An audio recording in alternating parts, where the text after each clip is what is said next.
Last time I think discuss हुआ था. So last time जो पूरा लेक्चर था ना, it was strictly going with resistance part, सिर्फ रेजिस्टेंस ही डिस्कस किया था. ठीक है. रेजिस्टेंस में आपका जो टेक्स्ट बुक है, in that text book resistance के लिए कुछ और पॉइंट्स भी गिवन है. Resistance in series and resistance in parallel का डेरिवेशन गिवन है.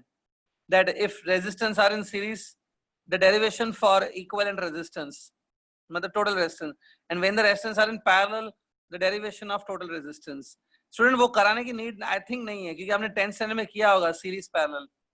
तो can I leave it up to you, resistance in series and parallel, मतलब 10th में किया है? Ninth में 9th में किया है. इनफैक्ट डेरिवेशन भी आया था ना, डेरिवेशन भी देखा होगा आई एम श्योर. yes. तो वो मैं एक छोटा सा पार्ट आपके ऊपर छोड़ देता हूँ, the resistance in series and the resistance in parallel का डेरिवेशन. ठीक है. Yes. I am leaving. उसमें आपको एक बात बताओ, ये फॉर्मूला तो याद होगी, that resistance in parallel is given by this formula, 1/rp equals to 1/r1 plus 1/r2 plus 1/r3 so on up to 1/rn. 1/rn. Yeah, everybody remember this formula? Yes. चलो इसमें मैं आपको एक स्पेशल केस बता देता हूँ, मतलब एक पर्टिकुलर केस है इस फॉर्मूला में. See the special case in this formula. देखो एक बात बताओ, अगर सपोज यहाँ पे आपने जो लिखा है R1, R2, R3, these are the resistances connected in parallel. ये अलग अलग रेजिस्टेंस है जो पैरेलल में है. सपोज यहाँ पे आपने n तक लिखा है ना, Rn, मतलब how many resistances are there overall? n number of n. Suppose ये जो n रेजिस्टेंसेस है ना, वो सबके सब इक्वल है. Let n equal resistances are there, मतलब सबके सब रेजिस्टेंस इक्वल है और सबकी वैल्यू एक ही है. कितनी है सबकी वैल्यू? सपोज सबकी वैल्यू r है. ये देखो एक बार पढ़ो, let n equal resistance of value r are connected in parallel. ठीक है. तो ये एक स्पेशल मैंने सिचुएशन लिया है कि सारी जो रेजिस्टेंस आपस में कनेक्टेड है पैरेलल में, वो सबके सब इक्वल है, इक्वल r. तो पता है ये फॉर्मूला में ऐसे चेंजेस करके मैं ऐसे लिख सकता हूँ, 1/rp इक्वल्स टू 1/r1 की जगह I will substitute r. r2 की प्लेस पे भी r आएगा, r3 के प्लेस पे भी r आएगा और rn की प्लेस पे भी r ही आएगा. ये देखो एक बार, समझ में आ रहा है? ऐसे एक बार बताओ कितने टर्म्स होंगे ऐसे? How many such terms will be there? N terms. Because I'm having n resistances, तो it is like 1/r plus 1/r. अगर आप दो बार ऐड करोगे ना 1/r plus 1/r, it become 2/r. अगर तीन टर्म्स ऐड करोगे 1/r plus 1/r plus 1/r, it become 3 times 1/r. तो वैसे ही ये हो जाएगा, ये जो है ना n times 1/r. इन सबका जो एडिशन है, it will be n times 1/r equal to 1/rp, right? Now take a invertendo, इसका invertendo कर दो तो आपको rp का एक फॉर्मूला मिलेगा. rp is r/n. देखो तो इट्स अ डायरेक्ट फॉर्मूला जिससे आपको सीधा rp मिल जाएगा, मतलब टोटल इक्विवेलेंट रेजिस्टेंस मिल जाएगा, r/n. अगर एग्जाम में बोले कि खाली दो रेजिस्टेंस हैं which are connected in parallel, there are only two resistances in parallel and दोनों इक्वल हैं, both are equal, so the net resistance will be r divided by n. आप 2 डालोगे ना फिर, तो अगर दो रेजिस्टेंस है सिर्फ, so net resistance will be r/2. अगर तीन इक्वल रेजिस्टेंस कनेक्टेड है, तीन, so it will become r/3. समझ में आया? Yes. तो I just want to check that आपने समझा कि नहीं. तो मैं क्वेश्चन पूछ रहा हूँ, इसका आंसर दो. If 5 resistances each of resistance 5 ohm are connected in parallel, what's the net resistance? Rp equals to 5 resistances each 1 of ohm. net resistance will be 1 ohm. Yes. चलो एक और पॉइंट बता देता हूँ. ये जो rp है ना, rp even though ये जो rp है, it's a total resistance, it's a equivalent resistance. rp हमेशा छोटा होता है r से. rp is always lesser than r. कभी भी जो फाइनल रेजिस्टेंस है इन द पैरेलल, वो कभी बड़ा नहीं होता है इनिशियल रेजिस्टेंस से. तो कभी भी आपको अगर रेजिस्टेंस को कम करना है, तो आपको पैरेलल में रेजिस्टेंसेस कनेक्ट करने चाहिए, because if you connect the resistance in parallel, जो फाइनल रेजिस्टेंस होता है वो सबसे छोटा होता है compare to all resistance, the smallest one will be R P. ऐसे सेंटेंस में चाहिए तो लिख दो, R P is smallest of all the resistances, ये फैक्ट है, ठीक है। तो पैरेलल और सीरीज का डेरिवेशन में छोड़ देता हूँ, वो तो आप आराम से आई थिंक 9th स्टैंडर्ड में भी किया है, एक बार आप खुद रीड कर लेना वो टेक्स्ट बुक से। Yes. हाँ, so resistance series parallel I'm leaving.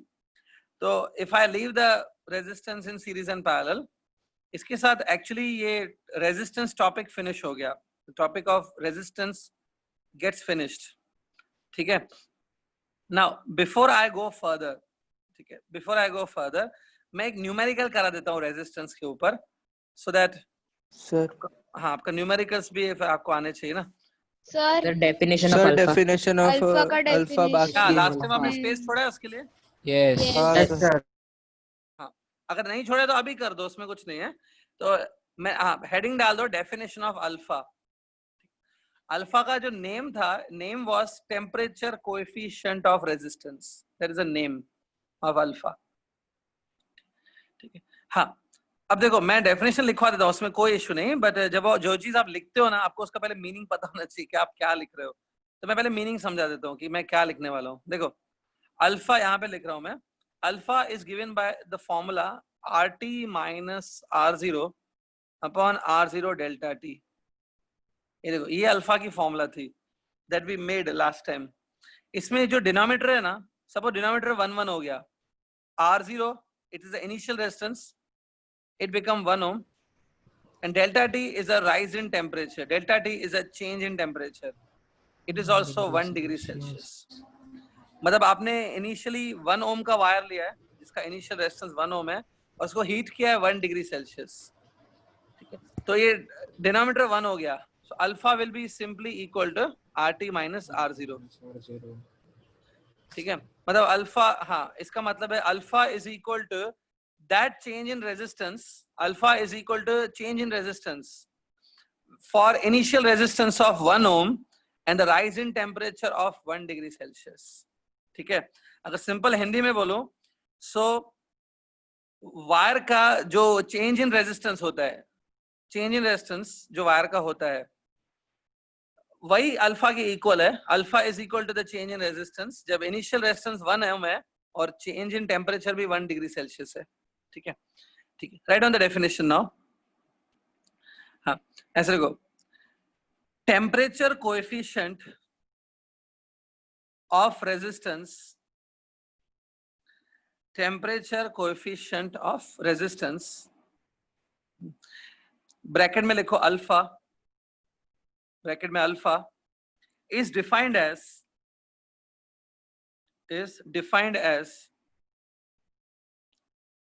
the change in resistance, defined as the change in resistance per unit initial resistance, per unit initial resistance and per unit rise in temperature, and per unit rise in temperature।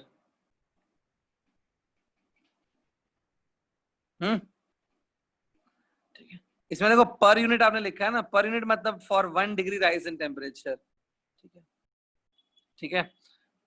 सो हर 1 ओम की resistance आपकी होनी चाहिए, initial resistance 1 ओम की होनी चाहिए for every 1 ohm initial resistance, by rising the temperature by 1 degree celsius जो change in resistance मिलता है that is equal to alpha, ठीक है। So this we completed definition. चलो now will start with one numerical, एक numerical try करेंगे।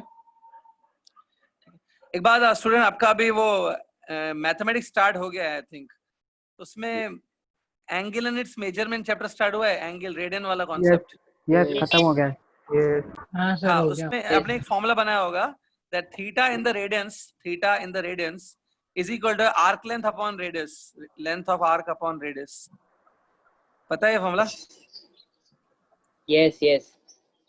Circle का जो आर्क होता है, arc upon radius of the circle equal to angle theta. S by R. हाँ, S by Yes. R is equal to theta. Yes. पता है ना? Yes. Yes. Yes, sir. एक न्यूमेरिकल करते हैं, चलो राइट डाउन। हाँ, इसमें देखो, a wire of resistance 12 ohm, a wire of resistance 12 ohm is bent in the form of circle, is bent in the form of circle with its end joined together, with its ends joined together.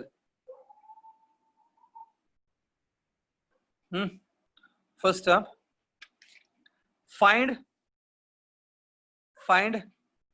the net resistance of the wire. Find the net resistance of the wire between points A and B. Find the net resistance of the wire between points A and B. Question लिख लिया सबने? ठीक। Student, इसमें एक diagram भी given है question के साथ। One diagram is given. ये डायग्राम देखो, मैं आपको समझा देता हूँ पहले। See suppose I am having one straight wire, एक स्ट्रेट वायर है मेरा। वायर का जो रेजिस्टेंस है 12 ohms, उसको वायर को बेंड करके हमने ऐसा बना दिया, देखो दिख रहा है। और ये जो इसकी एंड पॉइंट्स है ना, see the end points of this wire, ये जो एंड पॉइंट्स है ना, एंड पॉइंट्स को आपस में ज्वाइन कर दिया, ये देखो ऐसे। So overall it become a circle. Okay, अब इस सर्किल के ऊपर हमने 2 पॉइंट्स लिए हैं, सी दिस, ये कोई भी 2 पॉइंट्स हैं, there are any 2 points A and B।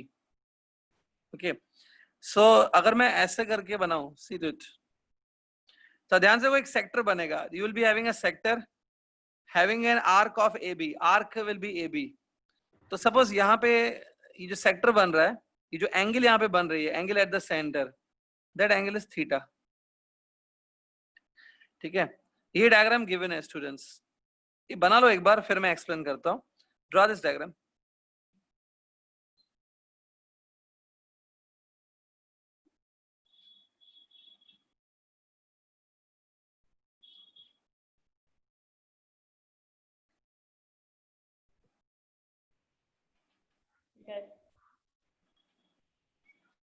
Done, sir. हाँ, अब देखो यहाँ पे मैंने थीटा लिया है। मैं we will derive general formula, हम लोग जनरल डिराइव करेंगे फॉर्मूला। एग्जाम में आपको ये जो थीटा है ना, वो 90 भी दे सकते हैं, कि सपोज ये 90 डिग्री है। अगर थीटा 90 है तो ये जो AB है ना, the AB will be a quarter circle. Theta आपको 60 दे सकते हैं, थीटा कैन बी एनीथिंग, तो मैं जनरली थीटा के टर्म्स में कर देता हूँ, बट एग्जाम में थीटा का वैल्यू दे सकते हैं। अब एक बात, आपको ये पता है टोटल एंगल जो होती है वो 360 डिग्री होती है at any point. So if this angle is theta, तो बाकी जो बचा हुआ एंगल है ये वाला, ये एंगल होगा 360 minus theta. 360 minus theta. But if I am following radian system, मैं रेडियन में कर रहा हूँ, तो रेडियन में 360 को क्या लिखा जाता है? Anybody in the radians 360 degree is equal to how much in radians? 2 pi. It's 2 pi. 2 pi. 2 pi minus 180 theta. degree is 180 degree is equal to pi. So 360 will be 2 pi. 2 pi minus theta. हाँ, तो ये देखो 2 pi minus theta। ठीक है, अब देखो एक काम करते हैं, ये जो AB वायर है ना, AB वायर का जो लेंथ है, length of this AB portion, ये वाला, ये लेंथ को मैं बोलता हूँ चलो L1। L1 is the length of this minor arc, और जो ये बड़ा मेजर आर्क है ना, ये वाला बड़ा सा जो आर्क है, उसका लेंथ है L2। ये सब हम लोग अपने हिसाब से ले रहे हैं, ठीक है, L1 L2। अब देखो प्लीज रिमेंबर, ये जो पूरा वायर है ना, पूरे वायर का जो रेजिस्टेंस है वो है 12 ohms, है ना, पूरे वायर का रेजिस्टेंस 12 ohm है। ठीक है, याद रखना ये चीज।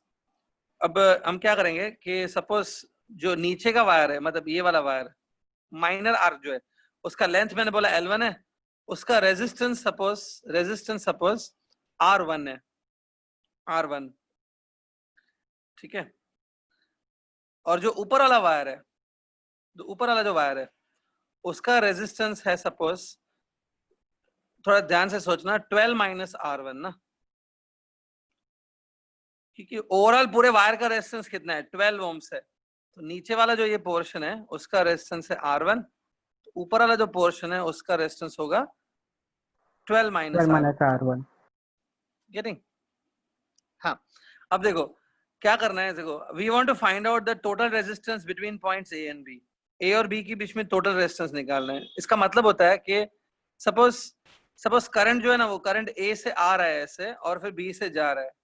Current is running from A to B, तो ए से बी तक उसको जो रेजिस्टेंस ऑफर होगा that is the resistance between A and B. तो ए एंड बी के बीच में हमको रेजिस्टेंस निकालना है। तो ध्यान से देखो, ए बी जो पॉइंट्स है, ए बी के नीचे आपको दिखेगा, नीचे जो रेजिस्टेंस है वो R1 है। R1 is a resistance below this AB points, और AB पॉइंट के ऊपर जो वायर है, AB पॉइंट के ऊपर ये वाला वायर, इसका रेजिस्टेंस है 12 माइनस R1। तो स्टूडेंट आपको मुझे ये बताना पड़ेगा कि ये जो रेजिस्टेंस है 12 माइनस R1 और दूसरा रेजिस्टेंस है R1, ये दोनों रेजिस्टेंस A और B पॉइंट्स के बीच में ही कनेक्टेड है। So these two resistance are in series or in parallel between points A and B. That you think? ये Series. जो दो रेजिस्टेंस है ना 12 माइनस R1 और एक रेजिस्टेंस है R1, ये दोनों रेजिस्टेंस A और B पॉइंट के बीच में कनेक्टेड है। So take A and B points, between those points A and B these two resistance देखो, ये दोनों एक 12 माइनस R1 और एक R1, ये दोनों सीरीज में है between points A and B कि पैरेलल में है, कनेक्टेड है between points A and B? Parallel. Parallel. Parallel. Yes, they are parallel. Parallel. Parallel है। 12 माइनस R1 जो है और जो R1 है, दोनों A और B के बीच में पैरेलल में कनेक्टेड है। तो याद रखना ये चीज है, ठीक है। चलो मैं आगे बढ़ता हूँ अभी। Remember they are in parallel. हाँ, अब देखो होता क्या है कि जो रेजिस्टेंस ऑफ एनी वायर होती है ना, resistance of any wire, it is directly proportional to length of that wire. Resistance of any wire is directly proportional to length of wire. जितना, देखो ये आपने लेंथ लिया ना L1, जितना ये लेंथ ज्यादा लोगे, as you take this length to be more, resistance भी ज्यादा होता जाएगा। Resistance of wire is proportional to length. तो मैं ऐसे लिख सकता हूँ, देखो R1 divide by 12 minus R1, ये दो रेजिस्टेंस है, is equal to length L1 upon length L2। देखो जो ये रेजिस्टेंस है ना, they will be directly proportional to their length, so hence R1 upon R2 resistance, these two resistance will be equal to L1 upon L2 length। समझ में आ रहा है? रेजिस्टेंस का ratio will be equal to length का ratio. L1 और L2 length का ratio will be equal to resistance R1 upon 12 minus R1 का ratio. थोड़ा समझो इसको। अब L1 को देखो, if you see L1 is the length of an arc. आपको ये फॉर्मूला पता है मैथमेटिक्स से, S is equal to R theta. Yes. S is the arc length, right? S is the arc length। यहाँ पर arc length जो है वो L1 है ना, तो L1 will be equal to R times theta। So जो L1 है, it will be equal to radius times theta। तो उसी बेसिस पे थोड़ा सोच के बताओ L2 को क्या लिखेंगे, L2 को क्या लिख सकते हैं, L2 को R into 2 pi minus theta. R into 2 pi minus yes, theta. R into 2 pi minus theta, right? So length को ऐसे लिखा, देखो फिर R कैंसिल हो जाएगा, it is just R1 upon 12 minus R, right? ये आपका आ गया R1 upon 12 minus R1, ठीक है। इसको ठीक है, this I got, ठीक है। अब सी, इसको मैं थोड़ा क्रॉस मल्टीप्लिकेशन कर देता हूं। Let's do the cross multiplication. R1 times 2 pi minus theta equal to 12 minus R1 into theta। ठीक है, देखो क्रॉस मल्टीप्लाई किया जस्ट। अब देखो इसको आगे आप सॉल्व कर सकते हो स्टूडेंट, मतलब you multiply this R1 inside the bracket, और इधर भी जो थीटा है वो you multiply inside the bracket. When you multiply it inside the bracket, you will get R1 into 2 pi is equal to 12 theta। एक एक term cancel हो जाएगा दोनों साइड से, वो आप चेक कर लो। दिस विल you'll get, तो इससे आप देखो R1 निकाल सकते हो। R1 resistance you got 12 theta upon 2 pi।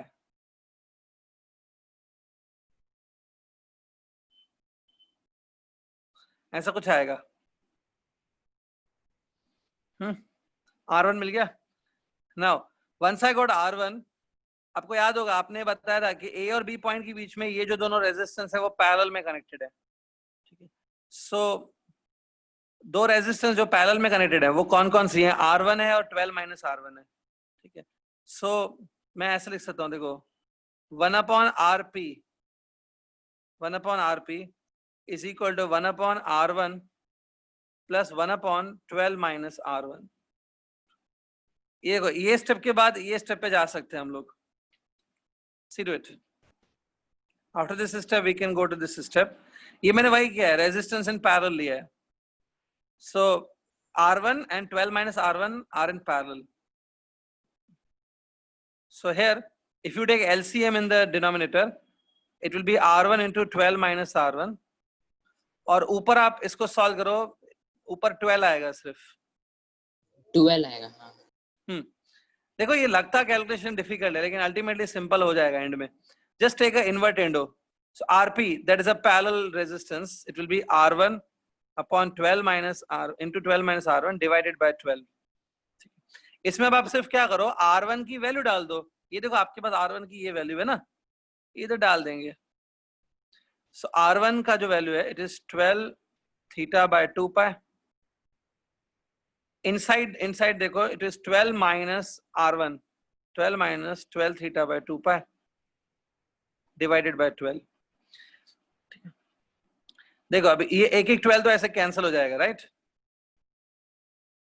हाँ सो देखो आउटसाइड क्या है 12, सॉरी आउटसाइड यहां से देखो 12 कॉमन आएगा, सो 12 theta by 2 pi in the bracket 1 minus theta by 2 पाई। सो 2 पाई आप एलसीएम ले लो, बस लास्ट स्टेप ये आएगा 12 थीटा, इसको थोड़ा सॉल्व करो, 2 pi minus theta divide by 2 pi का square. This is a parallel resistance, मतलब it is the total resistance between points A and B. A और बी के बीच में ये दोनों पैरेलल में कनेक्टेड है ना, तो मैंने टोटल रेजिस्टेंस फाइंड किया, it's a resistance between point A and B. So this is actually my answer. देख लो पूरा, कुछ प्रॉब्लम नहीं है, आराम से देखो, कुछ कंफ्यूजन है तो पूछ सकते हो। थोड़ा डिफिकल्ट है आई नो, मैं यूजुअली बहुत सिंपल क्वेश्चन नहीं कराता हूँ क्लास में, एक्सट्रीमली सिंपल क्वेश्चन करके फायदा नहीं है, फिर आपको लगेगा कि फिजिक्स में खाली सिंपल क्वेश्चन ही होते हैं नहीं, थोड़े टफ करेंगे ना तो आपको अंदर से लगेगा कि हाँ I have to work out on this. Simple कराऊंगा तो आपको ओवर कॉन्फिडेंस आ जाएगा, फिर लगेगा सब सिंपल है। नहीं, थोड़ा मैं टफ कराता हूँ क्वेश्चन, एग्जाम में हो सकता है इससे इजी वाला कुछ आ जाएगा। इसके आगे हम लोग सॉल्व नहीं कर पाएंगे क्योंकि थीटा गिवन नहीं है, थीटा का वैल्यू अगर 90 गिवन है, so you have to put here 90 degree, तब आगे सॉल्व होगा ना। But see the procedure how to do. Everybody clear with this? Yes, कुछ डाउट है?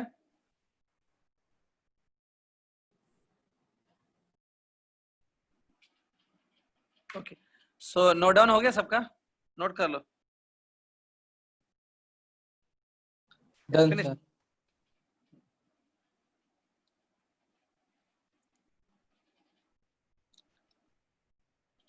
ठीक है, और चलो एक काम करते हैं, एक न्यूमेरिकल मैं होमवर्क दे रहा हूँ जो इससे इजी है, इनफैक्ट इजियर देन दिस। एक होमवर्क दे रहा हूँ, कल तक आप प्लीज करके आओ, tomorrow also will have a lecture, till then you finish it. एक क्वेश्चन लिख लो homework, right on.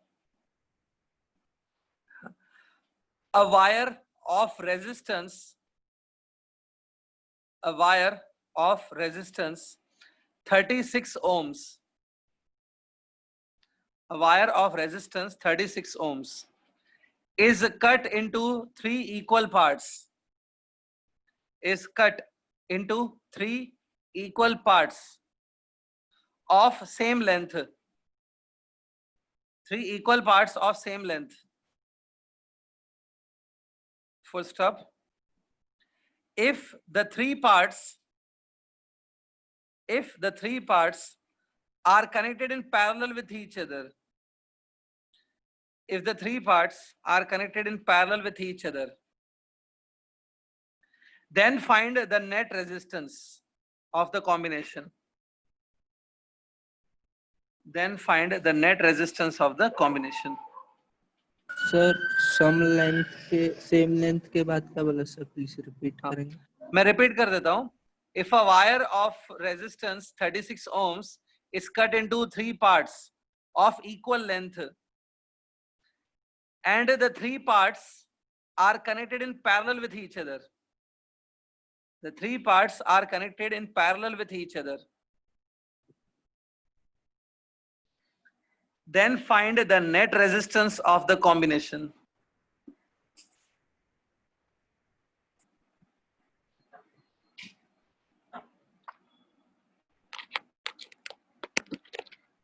Yeah, everybody written? Yes. Yes, सबने लिख लिया? ठीक. तो कल तक ट्राई करके आओ स्टूडेंट, थोड़ा सा यूज करो अपना ब्रेन, आराम से आ जाएगा. इन केस आपका ड्यूटी है ट्राई करके आना अच्छे से, seriously. In case if you are not getting, it's okay, I will do in the class, don't worry. ठीक है, ठीक. तो मैं भी ऐसा ऐसा प्लान करूंगा. अभी आपके देखो रिजल्ट भी आ गई है. Now you are confirm that you are going through the science and all. तो अभी थोड़ा सा हम लोग न्यूमेरिकल्स बढ़ाएंगे. एवरी डे 2-3 क्वेश्चंस में होमवर्क दूंगा in every lecture, और नेक्स्ट लेक्चर तक आप उनको करके आओगे. Now make a habit. 2-3 questions I give you homework every lecture. Okay. हाँ. So this completes the resistance part, particularly resistance करके हमने complete किया. So lot of things we discuss regarding resistance. ठीक है. अब मैं आगे बढ़ रहा हूँ. आगे का जो टॉपिक है वो रेजिस्टेंस पे बेस्ड नहीं है, इट इज समवट डिफरेंट. ठीक है. अब हम लोग डिस्कस करेंगे ईएमएफ एंड पोटेंशियल डिफरेंस. ये सब चीजें डिस्कस होंगी. EMF and potential difference. ठीक है. ठीक है. पोटेंशियल डिफरेंस आपने सुना है, potential difference, but many times student को मीनिंग पता नहीं होता है कि exactly what do you mean by potential difference. ठीक है. तो आज हम लोग पोटेंशियल डिफरेंस डिस्कस करेंगे. And you might have heard this word also, EMF. Student EMF सुना है आपने पहले? EMF? Yes. Electronic magnetic field. हाँ हाँ, वापस बोल फुल फॉर्म. Electronic magnetic. हाँ, एक स्टूडेंट बोल रहा है कि इसका फुल फॉर्म है इलेक्ट्रॉनिक मैग्नेटिक फील्ड या इलेक्ट्रोमैग्नेटिक फील्ड. इलेक्ट्रोमैग्नेटिक फील्ड बोल सकते हो ना, इलेक्ट्रोमैग्नेटिक फील्ड या इलेक्ट्रॉनिक मैग्नेटिक फील्ड, पता नहीं क्या ऐसा ही है ना स्टूडेंट. बाकी लोग बताओ, यही है फुल फॉर्म ना कि कुछ और है? Electromotive force. अलग है. Yes, it is electromotive force. Electromotive force नाम है इसका. फील्ड वील्ड कुछ नहीं है, ये इलेक्ट्रोमोटिव फोर्स है. ईएमएफ का फुल फॉर्म है इलेक्ट्रोमोटिव फोर्स. पीडी मतलब पोटेंशियल डिफरेंस. यूजुअली आपको याद होगा इन दोनों में बहुत मतलब कंफ्यूजन होता है, मतलब students are not very clear that what is EMF and potential difference. तो अभी आपको ये सीखना है कि एग्जैक्टली दोनों में क्या डिफरेंस है और पोटेंशियल डिफरेंस क्या होता है एंड ईएमएफ क्या होता है. ठीक है. अब इसको समझाने के लिए ना स्टूडेंट मैं एक छोटा सा सर्किट डायग्राम बनाता हूँ to make it clear. I will draw one small circuit diagram. देखो सपोज ये एक बैटरी है. बैटरी आपको इसमें नेगेटिव टर्मिनल और पॉजिटिव टर्मिनल पहचान में आता है, right? The longer length is a positive terminal and the shorter length is a negative terminal of a cell. और नीचे सपोज मैंने एक रेजिस्टेंस कनेक्ट किया है, ये देखो. ठीक है. ये रेजिस्टेंस है आर. अभी जो रेजिस्टेंस है ना वो इन दो पॉइंट्स के बीच में कनेक्टेड है. ये पॉइंट्स हैं ए और B. See, A and B are the 2 points in between which this resistance is connected. तो स्टूडेंट एक काम करो, इस सर्किट को देखो ध्यान से, आराम से देखो. Take your time and see the circuit. क्या लगता है इसमें is it a close circuit जिसमें करंट फ्लो होगा कि current can not flow? What do you feel? Current can flow. Current will flow. Current will. ठीक है. करंट का डायरेक्शन देखो कैसे होता है. Current always starts from positive terminal of the cell. Current positive terminal से स्टार्ट होता है ऐसे. See this. तो करंट ए से बी की तरफ जाएगा and then it will go this way. जिनको ये कंफ्यूजन है कि सर ये करंट का डायरेक्शन समझ में नहीं आता है, मतलब कैसे डिसाइड होता है करंट का डायरेक्शन, तो मैं एक सिंपल बता देता हूँ. इमेजिन दैट आपको ये तो पता है कि अंदर से इलेक्ट्रॉन फ्लो होते हैं. There is a flow of electrons when current flows. Electron जो है ना, the electron will run towards a positive terminal of the battery, क्योंकि electrons are negative, so they will run towards a positive terminal of the battery. तो student electron जो है ना वो positive की तरफ जाएंगे ऐसे, ये देखो ऐसे इलेक्ट्रॉन ऐसे जाएंगे टुवर्ड्स पॉजिटिव। तो जो इलेक्ट्रॉन का फ्लो है ना उसके ऑपोजिट डायरेक्शन में हम लोग करंट का डायरेक्शन शो करते हैं ना, मैंने बताया था स्टार्टिंग में, the direction of current is shown opposite to the flow of electron. तो इलेक्ट्रॉन ऐसे फ्लो होंगे टुवर्ड्स अ पॉजिटिव टर्मिनल, उसके against we take a current direction. सो ये करंट है आई, ठीक है। लेकिन देखो एक चीज बता देता हूं, पुराने टाइम में जब इलेक्ट्रॉन डिस्कवर भी नहीं हुए थे, when electron were not even discovered, उस टाइम पे भी करंट फ्लो होता था, मतलब scientists were aware of current. Current पहले से ही पता था, इलेक्ट्रॉन की डिस्कवरी इसके बाद हुई थी। तो जब इलेक्ट्रॉन डिस्कवर नहीं हुए थे उस टाइम पे पता है साइंटिस्ट क्या मानते थे, साइंटिस्ट ऐसे मानते थे कि सपोज अंदर से positive charges are flowing, scientists were believing that current is a flow of positive charges. सो ये जो डायरेक्शन मैंने शो किया ना करंट का, it is that direction in which the imaginary positive charges would move. आप ऐसे मान सकते हो, while doing derivation आप ऐसे मान लो कि अंदर से पॉजिटिव चार्जेस फ्लो हो रहे हैं, इलेक्ट्रॉन फ्लो नहीं हो रहे हैं, suppose positive charges are flowing. So positive charges जिस डायरेक्शन में फ्लो होंगे ना, that is the direction of current. तो आज भी हम लोग जब डेरिवेशंस करते हैं ना रिलेटेड टू इलेक्ट्रिसिटी, जब मैं डेरिवेशन करने वाला हूं अभी, उसमें हम लोग ऐसे मान के चलेंगे कि सपोज अंदर से पॉजिटिव चार्जेस फ्लो हो रहे हैं, ठीक है। स्टार्टिंग में सब डेरिवेशंस पॉजिटिव चार्जेस के हिसाब से की जाती थी। So let's assume that positive charges are flowing like this, ऐसे पॉजिटिव चार्जेस फ्लो होंगे, ठीक है। सो पॉजिटिव चार्जेस फ्लो हो रहे हैं, लेट्स अज्यूम दैट, ध्यान से देखो अभी, positive charges are flowing, let's assume that I am having a positive charge plus Q. Plus Q एक पॉजिटिव चार्ज है, ये प्लस क्यू जो पॉजिटिव चार्ज है उसने ए पॉइंट को क्रॉस किया, it crossed A point plus Q charge ने, और फिर वो रेजिस्टेंस से पास हुआ, फिर बी पे गया। आपको क्या लगता है जब ये जो चार्ज क्यू है वो इस रेजिस्टेंस से पास होगा, so resistance will oppose the flow of charge ना? Yes. हाँ, तो उससे क्या होगा, ये जो चार्ज है, suppose this charge is moving, ये जो चार्ज है ना वो मूव कर रहा है, this charge is having some kinetic energy. Imagine करो ये चार्ज मूव कर रहा है तो इसके पास काइनेटिक एनर्जी है। वो काइनेटिक एनर्जी इसको किसने दिया? बैटरी ने दिया है, गिवन बाय बैटरी।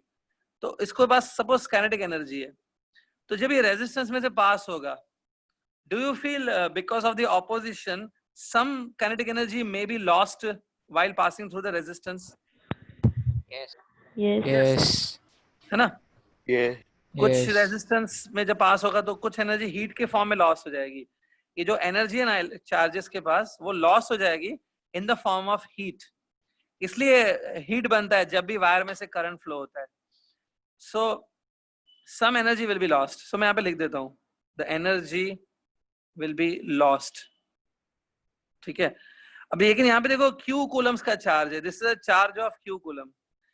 ओके, यहाँ पे आप अज्यूम करो कि क्यू कूलम का चार्ज नहीं, मैं 1 कूलम का चार्ज ले रहा हूँ। 1 कूलम का 1 कूलम का चार्ज जितना एनर्जी लॉस करता है, ये देखो energy lost by 1 coulomb of charge between points A and B ना। The energy which is lost by every 1 coulomb of charge between points A and B, that is actually potential difference between A and B. A और B point के बीच में जो potential difference है ना, it is actually energy lost by 1 coulomb of charge plus 1 coulomb of charge between points A and B. Yes, potential difference is defined as this way. तो याद रखो कि A से B तक I can say that Q coulomb of charge is flowing, but Q column में suppose 1 coulomb करके break करो, हर 1 coulomb का जो चार्ज है वो जितना एनर्जी लॉस करता है, उस एनर्जी लॉस को बोलते हैं potential difference between A and B, ठीक है। So potential difference between A and B is nothing but energy lost by every 1 coulomb of charge between points A and B, ठीक है। सो आपको पता है पोटेंशियल डिफरेंस जो है वो V से डिनोट होता है, V। Suppose between points A and B, potential difference is V. So what is that V actually? It's the energy lost by 1 coulomb actually. So energy lost by 1 coulomb is equal to V. That is potential difference. So energy lost by 2 coulombs will be 2V, 2 times V. The energy lost by 3 coulombs will be 3 times V. So energy lost by this Q coulomb will be this much. समझो इसको थोड़ा सा, बात समझ में आई? Potential difference क्या होता है, समझा? पोटेंशियल डिफरेंस का सिंपल मीनिंग यही होता है actually, the energy which is lost by 1 coulomb of charge, that is potential difference. Okay, so energy lost by Q coulomb of charge will be Q times potential difference. तो ये बहुत simple है, meaning ऐसा ही है potential difference. This is a real meaning of potential difference, थोड़ा दिमाग में रखो, ठीक है? देखो यहाँ पर तो आपने बोला एनर्जी लॉस हो रहा है, अगर by chance suppose energy gain हुआ ना, एनर्जी गेन हुआ, इंक्रीज हुआ, तो energy gain by 1 coulomb of charge जो है ना between points A and B, that can also be known as potential difference between A and B. यहाँ पर लॉस हो रहा है, एग्री, क्योंकि रेजिस्टेंस है. अगर इनकेस लॉस ना हो, लॉस की जगह गेन हो गया, गेन हुआ एनर्जी, तो energy gain by 1 coulomb of charge between points A and B, it is also potential difference between A and B. ठीक है, तो लॉस करो या गेन करो, it doesn't matter, that is potential difference. Very clear with the meaning of potential difference. मैंने meaning समझा दिया, clear है पूरा? कुछ कंफ्यूजन है तो अभी मेक इट क्लियर. इन दोनों पॉइंट्स में कुछ कंफ्यूजन है तो पूछो, ठीक है? अच्छा सुनो, अब देखो आगे बढ़ता हूं मैं. अब देखो इन रियलिटी, रियल जो सर्किट्स होते हैं ना, जो रियल प्रैक्टिकल सर्किट्स होते हैं, उसमें क्या होता है, हर जगह पे रेजिस्टेंस होती है. Every wire has a resistance, मतलब रेजिस्टेंस इधर भी होती है, देखो इधर भी होगी, इधर भी होगी, इधर भी होगी, इधर भी होगी, इधर भी, एवरीवेयर रेजिस्टेंस होती है. लेकिन जब हम लोग स्टडी करते हैं, स्टडी के टाइम पे ये सारी रेजिस्टेंस हमने एक ही जगह पे देखा दी इधर, तो मतलब अभी यहाँ पर रेजिस्टेंस नहीं है, there is no resistance over here.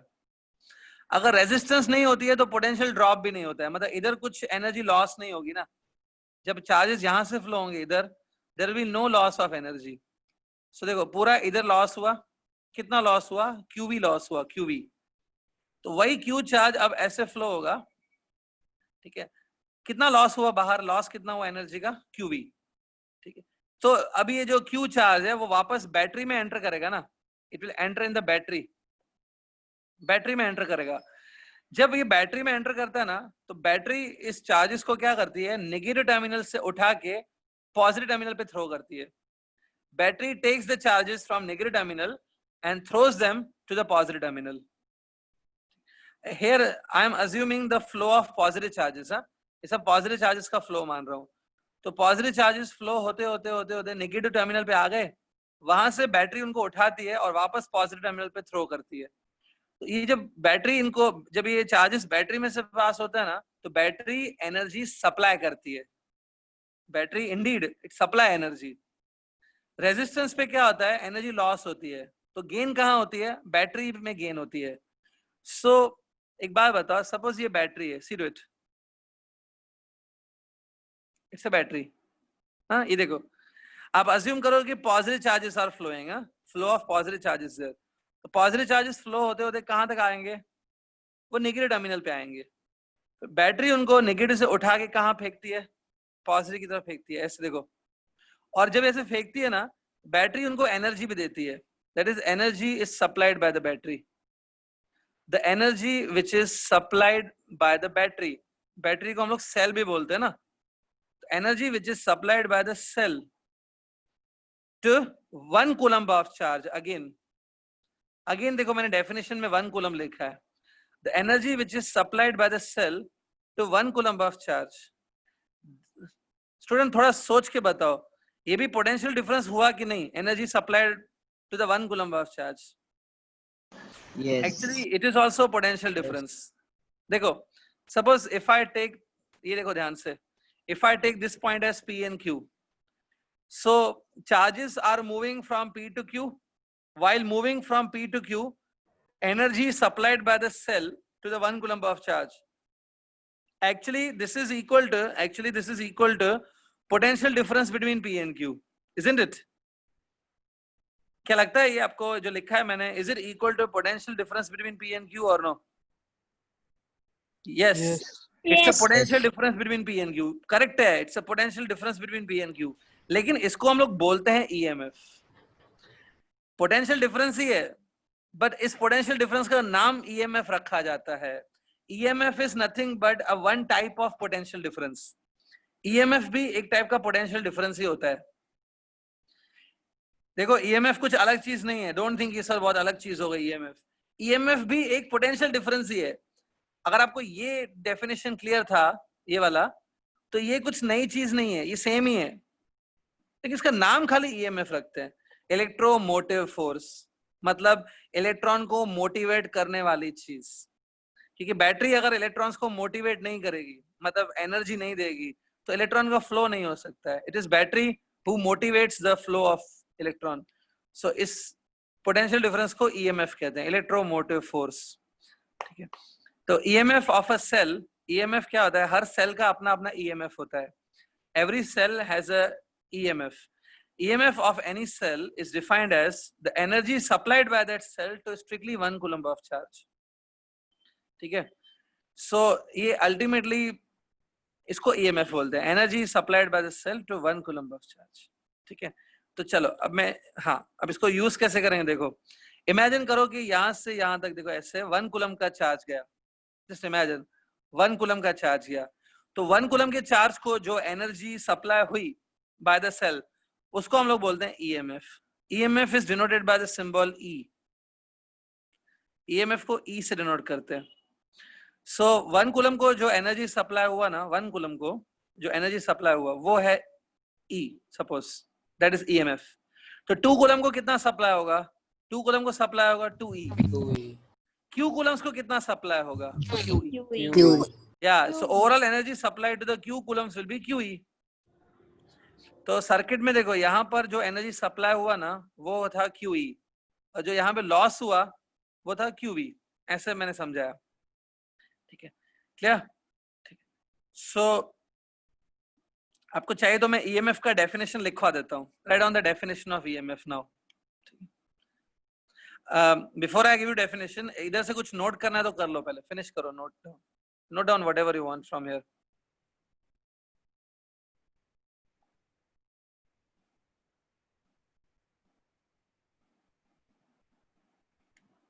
Starting में ये थोड़ा सा डिफिकल्ट लगेगा maybe, but it's very simple. हमको माइंड में एक ही चीज रखनी है, that energy which is supplied to 1 coulomb या energy which is lost by 1 coulomb, the energy per coulomb, that is potential difference. Okay, completed. अब लिखो डेफिनेशन, लिखो डेफिनेशन ऑफ ईएमएफ। पहले तो आपको ईएमएफ का फुल फॉर्म याद करो। EMF का फुल फॉर्म है electromotive force. Right on it's full form, electromotive force.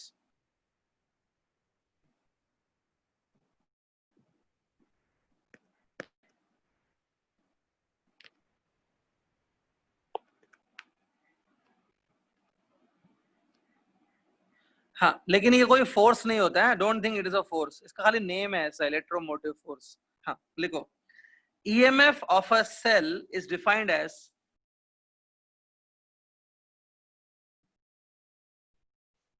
EMF of a cell is defined as the energy supplied by the cell.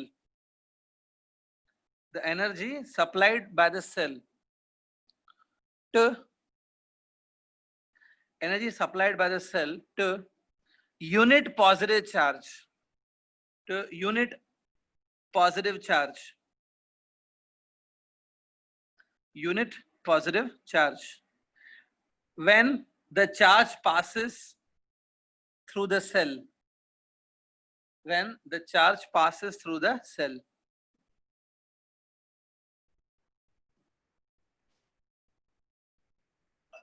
Clear? Sir एक बार repeat करो ना। बोलो। Sir repeat करो ना एक बार। EMF of a cell is defined as EMF of a cell is defined as the energy supplied by the cell, energy supplied by the cell to to unit positive charge, unit positive charge. देखो student, unit positive charge मतलब +1 coulomb. +1 coulomb को हम लोग लिख सकते हैं unit positive charge. When the charge flows through the cell, when the charge flows through the cell,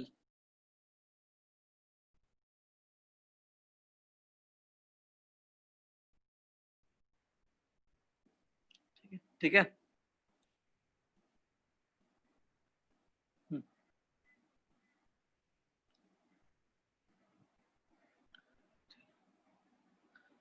clear? अब student एक चीज यहाँ पे और सुन लो। यहाँ पे देखो ये डायग्राम में मैंने आपको समझाया था कि जो बैटरी है ना, बैटरी इन चार्जेस को उठाकर नेगेटिव टर्मिनल से पॉजिटिव की टर्मिनल की तरफ थ्रो करेगी, राइट? बैटरी उनको उठाएगी, नेगेटिव से और पॉजिटिव पे थ्रो करेगी। सो जब ये चार्जेस नेगेटिव टर्मिनल पे होंगे, when the charges reaches to negative terminal, they are having a less energy। और जब यही चार्जेस पॉजिटिव टर्मिनल पे पहुंच जाएंगे, यहाँ पे पहुंच गए इधर, so they will have a more energy, isn't it? तो इसलिए क्या होता है, पॉजिटिव टर्मिनल जो है ना उसको हाई पोटेंशियल बोला जाता है। Another name of positive terminal is high potential, और नेगेटिव टर्मिनल को कहा जाता है कि वो लो पोटेंशियल है। Negative terminal is also known as low potential side, और पॉजिटिव टर्मिनल को हम लोग हाई पोटेंशियल बोलते हैं। अगर ये जो Q पॉइंट है वो हाई पोटेंशियल है, मतलब जब चार्जेस यहाँ पर होंगे तो they are having more energy, और P is a point of low potential, मतलब जब चार्जेस P पॉइंट पर होंगे तो उनके पास एनर्जी कम होगी। जहां एनर्जी कम हो जाती है उसे लो पोटेंशियल बोलते हैं, और जहां पर एनर्जी ज्यादा होती है चार्जेस के पास कंपैरेटिवली तो वो हाई पोटेंशियल होता है कंपैरिजन में। समझी बात? अगर तुम्हारे पास ज्यादा एनर्जी है किसी जगह पे, मैं बोलूंगा तुम हाई पोटेंशियल पे हो, और जब तुम्हारी एनर्जी खत्म हो जाएगी तो मैं बोलूंगा तुम तो लो पोटेंशियल पे हो। इजी? सो एक बात बताओ, अगर जिनको ये बात समझ में आ गई, see this A B point, कोई बता सकता है ए और बी में से कौन सी पॉइंट हाई पोटेंशियल पे है, ए की बी? ए। जब चार्जेस ए पॉइंट पर होंगे ना, they are having more energy. जब वो रेजिस्टेंस से पास होंगे उनकी एनर्जी लॉस हो जाएगी, और बी तक आते आते उनका एनर्जी कम हो जाएगा। That's why B is at low potential and A is at high potential. बस सिंपल है। क्लियर? अच्छा, आई होप ये क्लियर है। अच्छा, एक चीज और याद रखो, एक चीज और बता देता हूँ, ये आपको सर्किट्स, आज हम लोग सर्किट्स का बेसिक बता रहा हूँ सब चीजें। एक चीज और सुन लो, एनीबॉडी ये बताओ तो, आपने जो पूरा लिखा है, how much is the total energy supplied by the cell? Cell ने कितना एनर्जी सप्लाई किया, बोलो? 1 कूलम। अरे 1 कूलम तो चार्ज होता है, एनर्जी कितना सप्लाई किया? ये देखो ये सप्लाई किया, याद है? इसमें ई क्या है? ईएमएफ है ना? Yes. हाँ। EMF. ई जो है वो ईएमएफ है, that means E is energy supplied to 1 coulomb. Energy supplied to 1 coulomb है वो E. Energy supplied to Q coulombs कितना हो गया? क्यू ई हो गया, तो ये एनर्जी सप्लाइड है। अच्छा बता, energy lost in the circuit कितना है? कितना लॉस हुआ सर्किट में? QV. क्यूवी। तो आपको ऐसा लग रहा होगा कि एनर्जी सप्लाइड अलग है और एनर्जी लॉस्ट अलग है। ऐसा नहीं होता है एक्चुअली। कोई भी नॉर्मल सर्किट की वर्किंग के लिए क्या होता है, जब कोई नॉर्मल सर्किट वर्क करता है तो जितना एनर्जी लॉस्ट होता है उतना ही सप्लाइड होता है, दोनों इक्वल होते हैं। Energy lost and supplied are equal, मतलब चार्जेस जो हैं वो जितना एनर्जी गेन करते हैं फ्रॉम द बैटरी उतना ही वो बाहर जाके लॉस करके आते हैं इन द सर्किट। जितना गेन करते हैं उतना लॉस करते हैं, नो प्रॉफिट नो लॉस का वो सिस्टम है, जितना गेन करते हैं उतना लॉस करते हैं। ठीक है, यहाँ पर आपको ऐसा लग रहा होगा दोनों अलग अलग हैं, but actually they are equal. जितना एनर्जी लॉस होती है उतना ही गेन भी होती है, remember this point in any normal circuit. ठीक है, अगर ऐसा नहीं होगा, सपोज लॉस कम हुआ गेन ज्यादा हुआ, सपोज लॉस कम हुआ गेन ज्यादा हुआ, तो आहिस्ता आहिस्ता इन चार्जेस की एनर्जी बढ़ती जाएगी, लेकिन ऐसा होता नहीं है। Charges keeps on moving with the same energy. तो याद रखो, जितना लॉस होता है उतना ही गेन होता है। ऐसा भी कभी नहीं होता है कि लॉस ज्यादा हुआ गेन कम हुआ। अगर लॉस ज्यादा हो जाएगा तो चार्जेस स्टॉप हो जाएंगे फ्लो करना। किसी भी बिजनेस को रन करने के लिए जितना आपका खर्चा है उतना इनकम भी होनी चाहिए ना। अगर खर्चा ज्यादा है तो भी नहीं चलेगा। तो इधर याद रखो, जितना एनर्जी लॉस्ट है उतना ही सप्लाइड रहता है। It's a rule of every electrical circuit. Energy lost in the one flow equal to energy gain in the one flow. हाँ, so I now कुछ कंफ्यूजन नहीं है related to potential difference in EMF? No. ठीक है, तो मैं अभी last इसका यूनिट बता देता हूँ. Let's see the SI unit of potential difference. ठीक है, देखो आपने स्कूल लेवल में भी सुना होगा, potential difference is defined as work done per unit charge, work upon charge, yes. W by Q, शायद सुना होगा. Potential difference is defined as work done per unit charge. यहाँ पर मैंने भी वही बताया, it's a energy lost by 1 coulomb of charge, मतलब एनर्जी पर चार्ज. तो पोटेंशियल डिफरेंस होता है वर्क अपॉन चार्ज. उसका देखो वर्क या जो एनर्जी होता है, वर्क और एनर्जी, उसका यूनिट होना चाहिए जूल. जूल. पर unit charge divided by charge, it should be coulomb. Coulomb. So actually unit होना चाहिए joule per coulomb. Yes, potential difference का एक्चुअली यूनिट होना चाहिए joule per coulomb, energy per coulomb, joule per coulomb. लेकिन हम लोग क्या करते हैं, जूल पर कूलम नहीं लिख के उसकी जगह पे वोल्ट लिखते हैं, वोल्ट.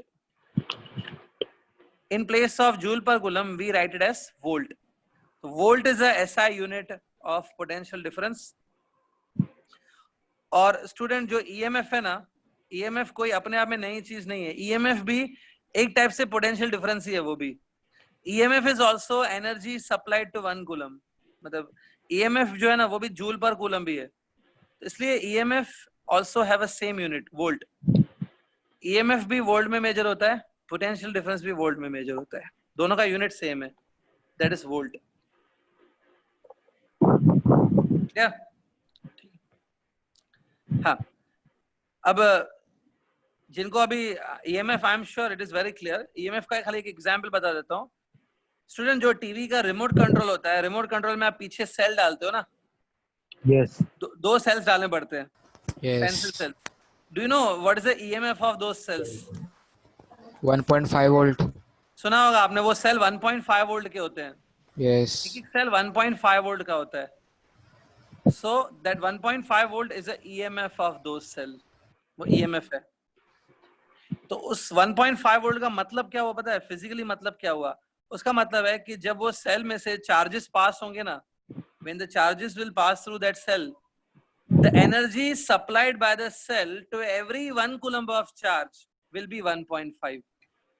एक कूलम के चार्ज को 1.5 जूल्स का एनर्जी मिलेगा, एक कूलम को 1.5 मिलेगा joules. Hence, it become EMF of 1.5 volt. ठीक है? So I hope EMF बहुत अच्छे से clear है, and the potential difference is also clear. ठीक है? हाँ. अब एक बात बताओ, आगे बढ़ रहा हूँ मैं स्टूडेंट. स्टूडेंट कभी आपने ये चीज सुनी है क्या, internal resistance? Yes. Internal resistance. Internal resistance is denoted by R symbol, small r. ठीक है? Internal resistance. Internal resistance क्या होता है कि अगर if I draw any cell, ये देखो ध्यान से, suppose ये एक सेल है. हम लोग ये जो सेल बनाते हैं, it's a symbol of the cell. ये तो सिंबल है. असली में जो सेल होता है ना, in the reality जो सेल होता है, सेल के अंदर इलेक्ट्रोलाइट्स होते हैं, कुछ केमिकल फील्ड होते हैं. आपने वो जो पेंसिल सेल होता है उसको कभी खोलो तो अंदर से पाउडर निकलेगा ना. तो actually the cells are made up of chemical material के बने होते हैं, इलेक्ट्रोलाइट्स के बने होते हैं वो. तो सपोज ये एक सेल है, इन द रियलिटी ये जो सेल है ना, इसके नेगेटिव टर्मिनल और पॉजिटिव टर्मिनल के बीच में केमिकल फील्ड होता है. तो जब चार्जेस इस सेल में से पास होते हैं ना, suppose the charges are passing through the cell, तो जो सेल का जो केमिकल है, इलेक्ट्रोलाइट जो इसके अंदर फील्ड है, वो चार्जेस को रेजिस्टेंस प्रोवाइड करता है. The charges get the resistance, the charges feel the resistance when they passes through the cell. Cell की जो अपनी रेजिस्टेंस होती है ना, उसको बोलते हैं internal resistance. Internal resistance is a resistance offered by cell itself to the charges. तो चार्जेस को जो रेजिस्टेंस मिलती है from the cell, that is called internal resistance of the cell. अब इंटरनल रेजिस्टेंस हम लोग शो कैसे करते हैं? ये सेल है, इसके बाजू में इधर हम लोग रेजिस्टेंस शो करते हैं ऐसे. और ये सेल का जो ईएमएफ है वो भी इसके आगे लिखना चाहिए. सपोज इस सेल का जो ईएमएफ है ई है, इधर लिख दिया मैंने ई. अब क्या करो, ये जो ये रेजिस्टेंस है ना, ये सेल की अपनी रेजिस्टेंस है. देखो, दिस इज इंटरनल रेजिस्टेंस. दोनों को मिला के आप ऐसे बनाओ लाइक दिस। अब ये हो गया टोटल सेल।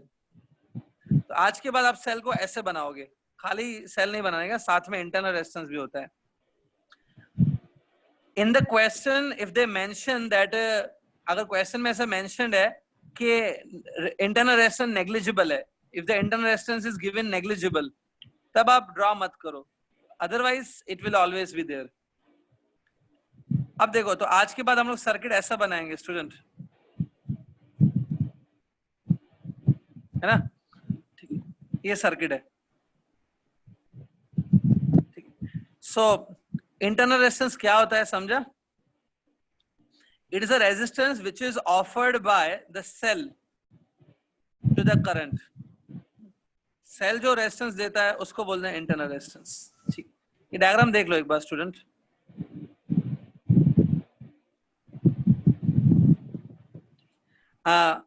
एक बार ये बना लो, उसके बाद मैं बताता हूँ। You draw this diagram now with internal resistance, draw it.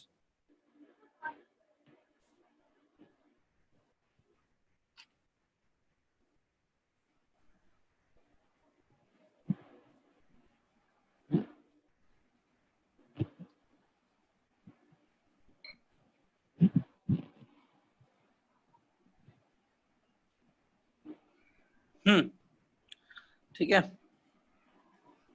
हाँ। अब इमेजिन करो, देखो अभी जस्ट इमेजिन दिस दैट यहाँ पर ये जो this is called external resistance, ये एक्सटर्नल रेजिस्टेंस है। एक्सटर्नल रेजिस्टेंस के अक्रॉस जो पोटेंशियल डिफरेंस है, the potential difference across external resistance, यहाँ पर जो पोटेंशियल डिफरेंस है ना, वो है कैपिटल वी। और एक बात, यहाँ पर इंटरनल रेजिस्टेंस भी है। इंटरनल रेजिस्टेंस के अक्रॉस जो पोटेंशियल ड्रॉप है, the potential difference across internal resistance, वो है स्मॉल वी। देखो इधर मैंने स्मॉल वी लिखा है, इधर कैपिटल वी। अभी मैंने आपको एक्सप्लेन किया था ना कि पोटेंशियल डिफरेंस क्या होता है।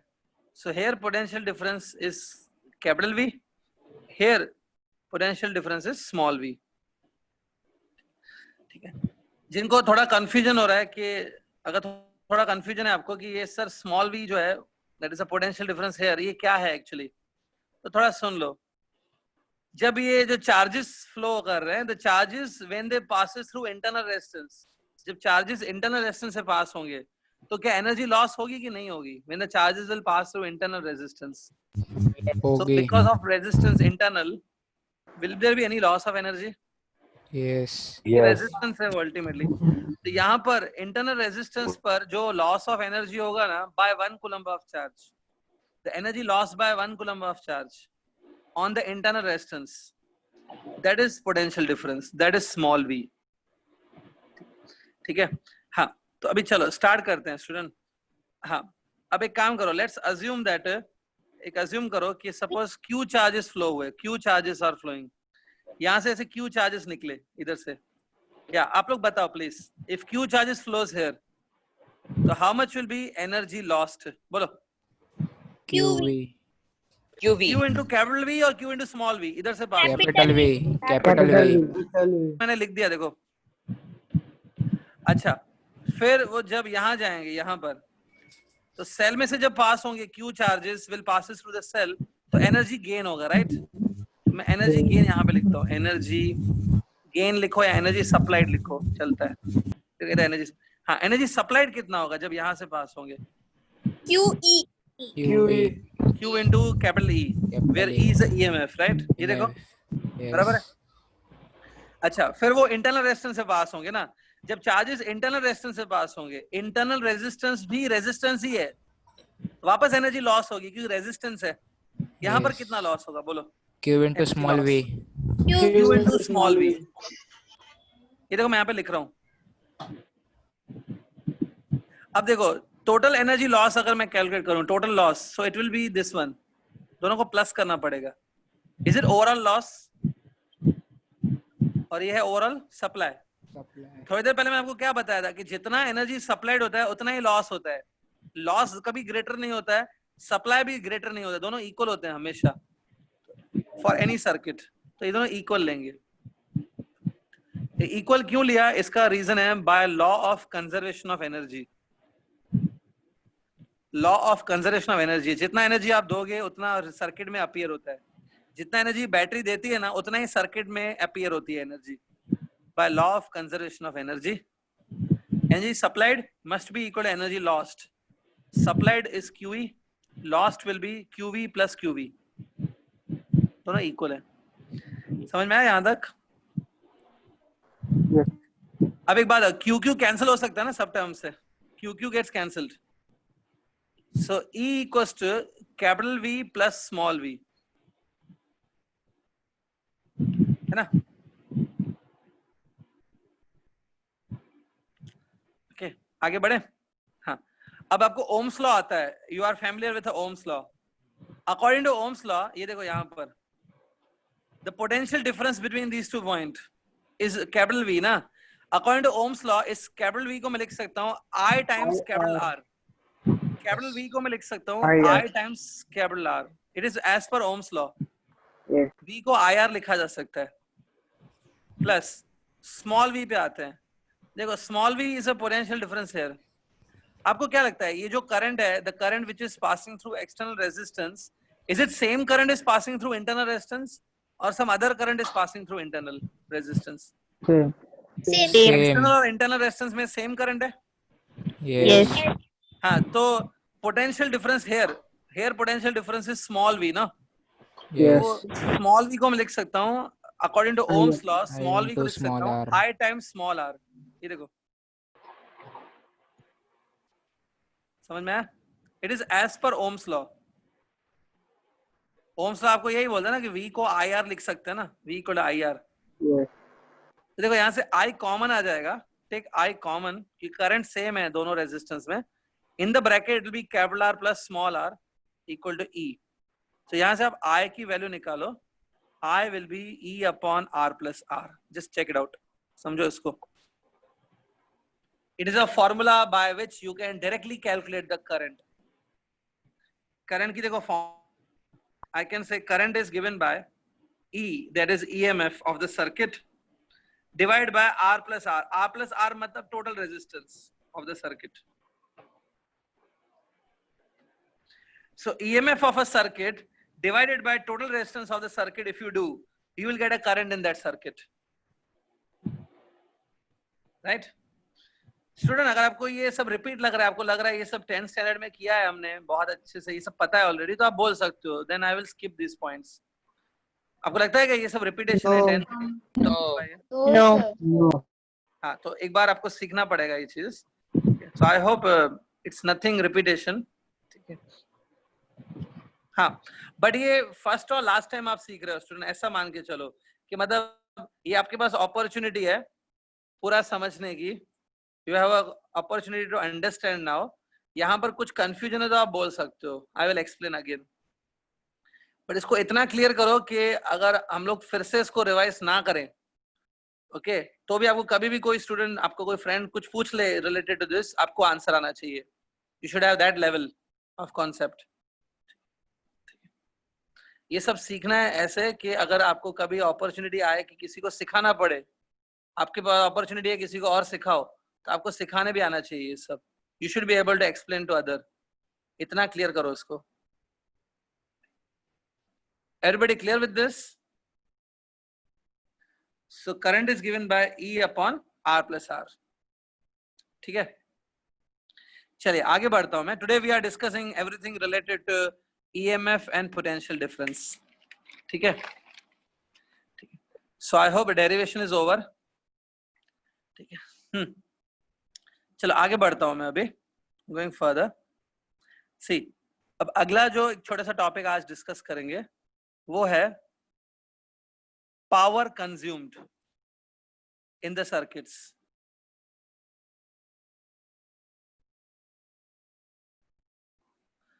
Power consumed in the electrical circuit.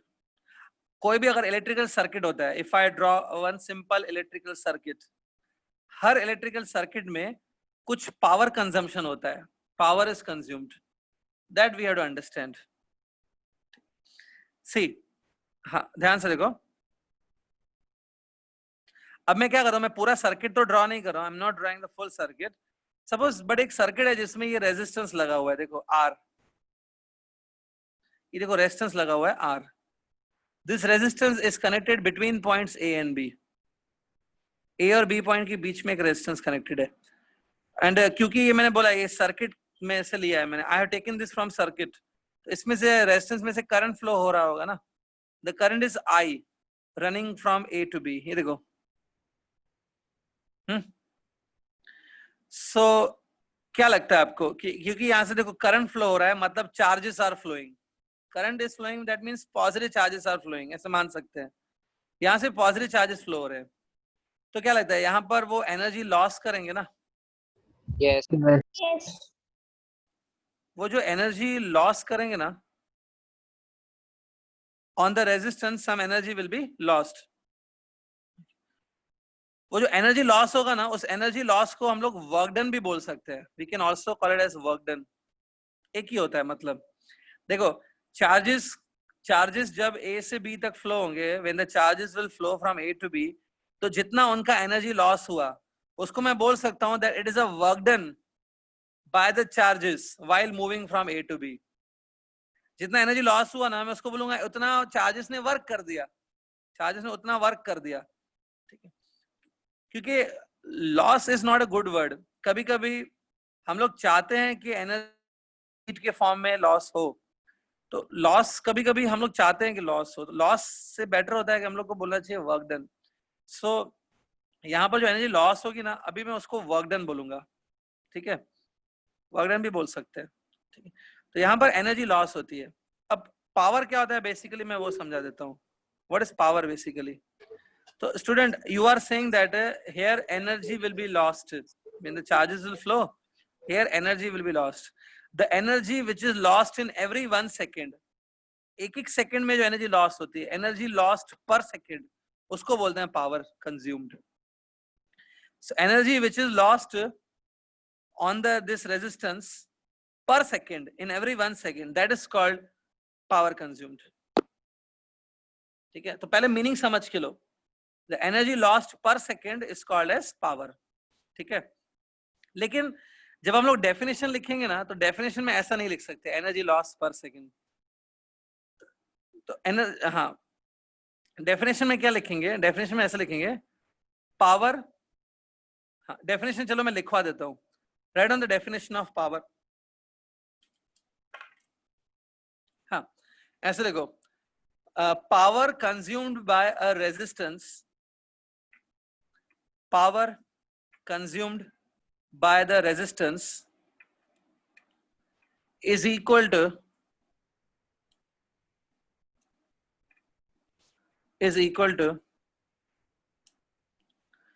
the work done is equal to the work done per unit time is equal to work done per unit time.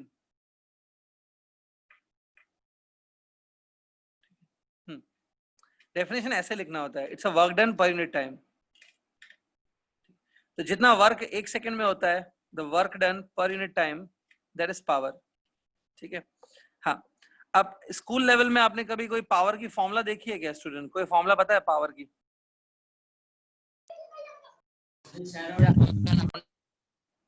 या बोलो.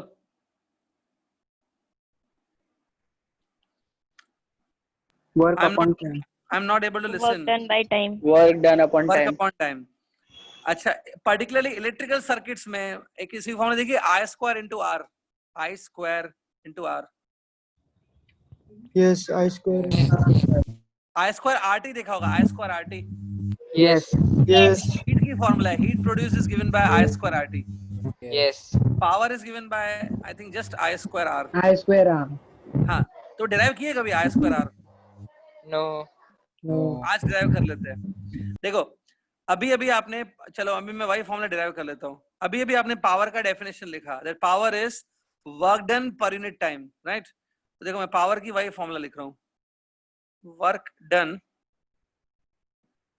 Divided by time. ये देखो यहाँ पे लिखा है, हाँ, work done divide by time, that is power. अब सुनो, इसको डिराइव कर लेते हैं, ध्यान से सुनना. ये डायग्राम याद है? सपोज इस A से B तक कौन फ्लो होगा? A से B तक चार्जेस विल फ्लो ना. when the positive charges will flow from A to B. Huh? Suppose Q charges are flowing in the time of t seconds. Let's suppose Q charges are flowing in the time of t second. ये mention करो sentence. Let Q charges are flowing through the resistance in the time of t seconds.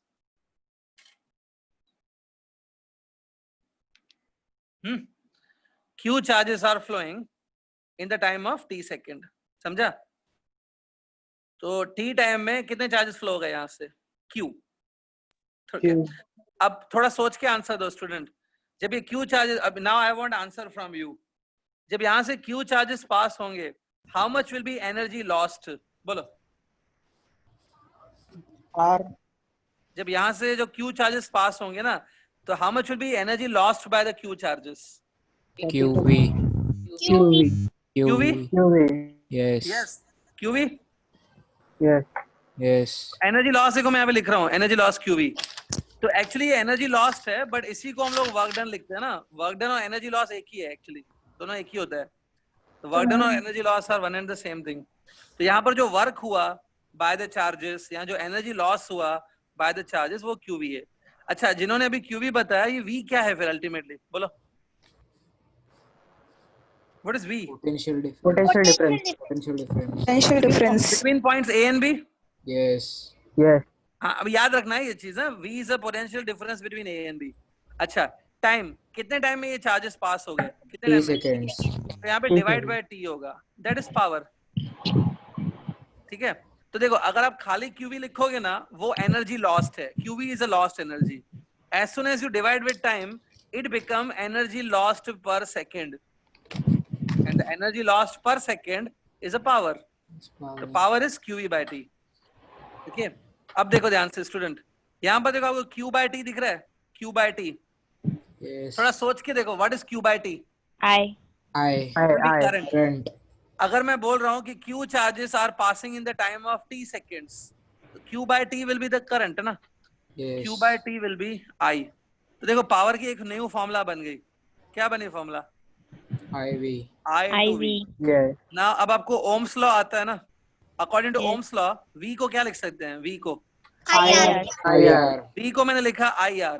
Already एक और I है ना यहाँ पे, I square. बन गया I square I R. square. This is I square R. This is a formula for power. But एक और फॉर्मूला हमने बनाई, I into V. That is also the formula to calculate power. ठीक है. सो अपना meaning पहले क्लियर करो. Power, ध्यान से सुनो जो बोल रहा हूँ. Power which is consumed by the resistance. Power is always consumed by one resistance. Power consumed by resistance is actually the work done on that resistance per unit time, or in simple words, it's energy lost on that resistance per unit time. Yeah. Power की तीन formulas है ultimately. अभी तक तो तीन बनाए हैं आपने. एक है वर्क अपॉन टाइम, एक है I इंटू V, और एक है I स्क्वायर इंटू R. एक फॉर्मूला और होती है स्टूडेंट, वो मैं V चौथी square formula upon drive R. कर रहा हूँ. किसी को पता है और एक formula? So V square upon R. Yes, it is V square upon R. तो कैसे बनेगी वो फॉर्मूला? देखो अभी, power is given bye I square into R. ये हमने डिराइव किया अभी. यू डिवाइड I हियर, एक I से डिवाइड, एक R से डिवाइड करो एंड R से मल्टीप्लाई भी करो. Multiply and divide by R करो. ये देखो, सो न्यूमरेटर ध्यान से देखो, न्यूमरेटर में it is I into R. It become V square divided by R. It is another formula for power. तर मग ते परत बोंबलेट कसं तो म्हणणार ये पूरा पावर का कॉन्सेप्ट हो गया. कुछ नोट करना है तो कर लो इसमें जो भी. आई थिंक डायग्राम भी नोट करना चाहिए आपको. Note along with diagram.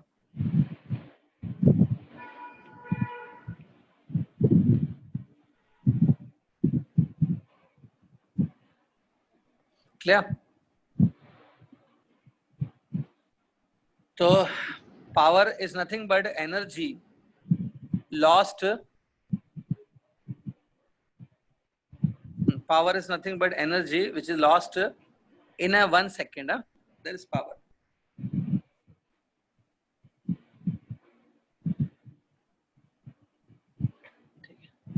Clear? तो सिर्फ आपको अपने मीनिंग पे ध्यान दो, meaning, that is more important.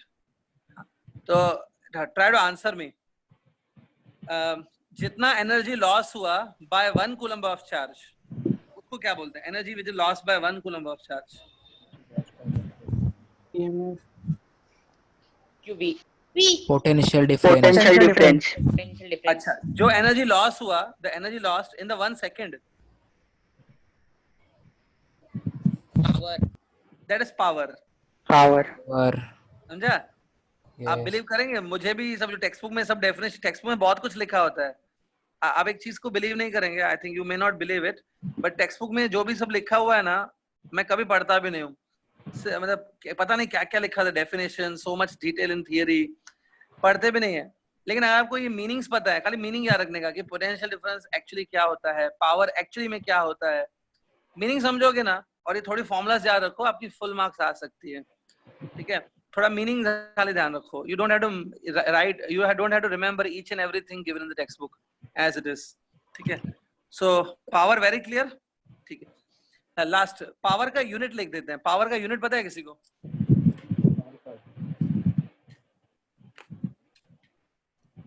या एनीबॉडी? पावर का यूनिट, एसआई यूनिट नहीं पता किसी को? Newton. What? Yes, what? James Watt Watt. के नाम से. वॉट, देखो एक्चुअली में एक बात बताओ, ठीक है, वॉट आपने सुना है, but what is the name of a scientist actually. तो वो यूनिट जो है ना, वो पहले उसका रियल यूनिट निकालेंगे, रियल यूनिट के बाद हम लोग उसको वॉट लिखेंगे. देखो, power is work upon time ना, मतलब power is energy supplied upon time. तो वर्क का जो यूनिट है या एनर्जी का जो यूनिट है वो जूल है. Joule. Joule per second. Time का यूनिट Joule per है second. जूल पर सेकंड होना चाहिए actually. yes. See, this is a SI unit, joule per second. The energy supplied or energy lost per second. Joule पर second को हटा के हम लोग वॉट लिख सकते हैं. वॉट में अगर पूरा WATT ऐसा नहीं लिखना है, आप सिर्फ कैपिटल W लिख सकते हो. If you write on capital W, it become watt. So याद रखो, दो यूनिट है, एक तो वॉट है, दूसरा है जूल पर सेकंड. जूल पर second is also the unit. Very clear? Yes, sir.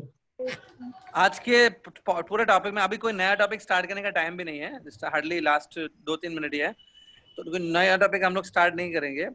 Is there any doubt in today's topic? एक बार देख लो सारे